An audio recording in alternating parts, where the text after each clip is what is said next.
can do it again. I don't mind. Yeah, I'm getting critical on fuel here, man. We're going to have to, like, because I got to go back to Paul's Valley and get fuel. All right. So we're good. That last one's good? All right, here we go. 3, 2, and 1. David Payne, News on 6. How do you call him in this thing? How do you do that?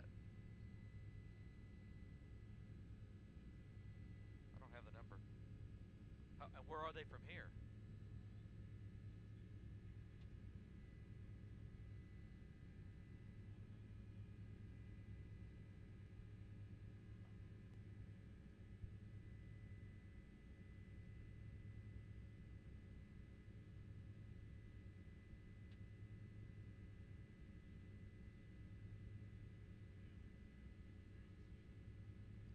Hey guys, look at that house was scooted?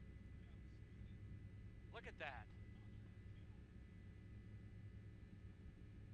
Look at, okay, are you shooting that? That whole house, can we record on this? Jim, take a look at this house over here that was completely pushed off its foundation. The house is still intact, pretty much, and it was scooted off its foundation, looks like maybe 80, 90 yards to the east. The tornado pushed it off the foundation with the house staying intact. I've never seen that before. I never have either, David. That is pretty phenomenal right there. Can you imagine if those people were in